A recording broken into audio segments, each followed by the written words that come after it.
Okay, so for number 6, they're asking us to factor by using the sum or difference of cubes and then to solve. So we're factoring first, then we're solving. So since we have a difference of cubes, I'm going to write that pattern down, which would be a minus b, a squared, opposite sign plus, a times b plus b squared. So step 1 is first to factor. So we'll take the cube root of each term.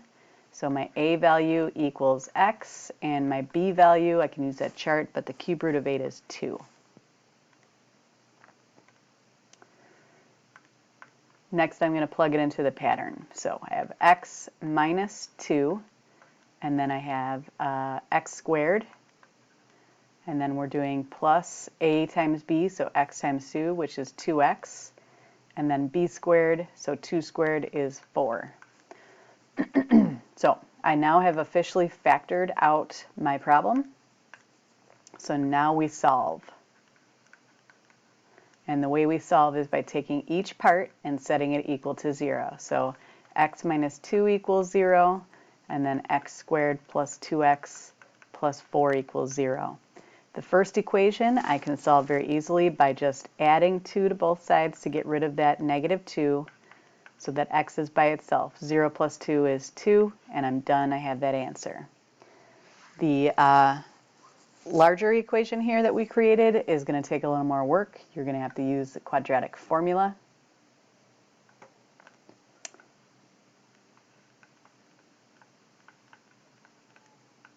So I'm going to write the quadratic formula off to the side.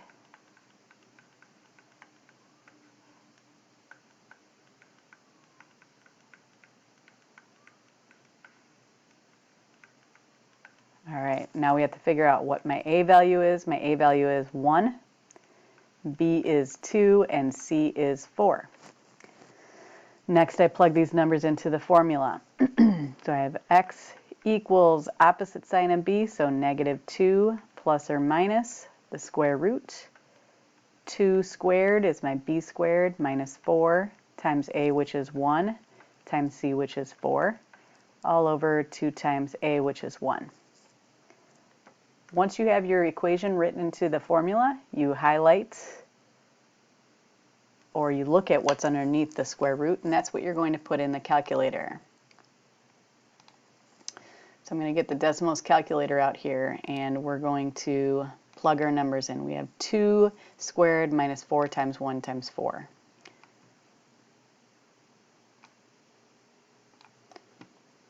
So I'm going to type that in.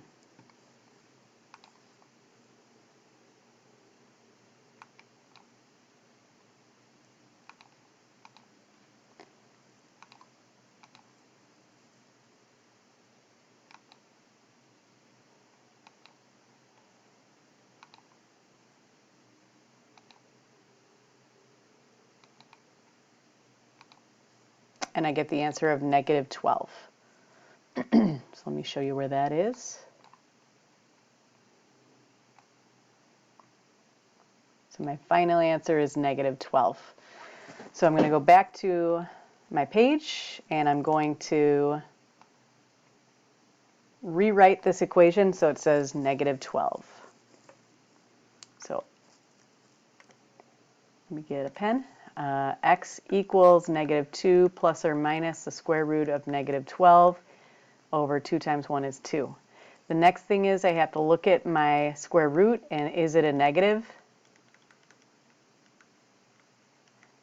And is it a perfect square?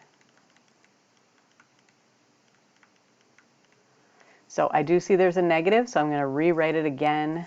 I'll use a different color. So x equals negative 2 plus or minus I square root 12, that's how we get rid of the negative, over 2. The next step would be to finding if square root 12 is a perfect square. And it is not a perfect square, so we are done with this problem.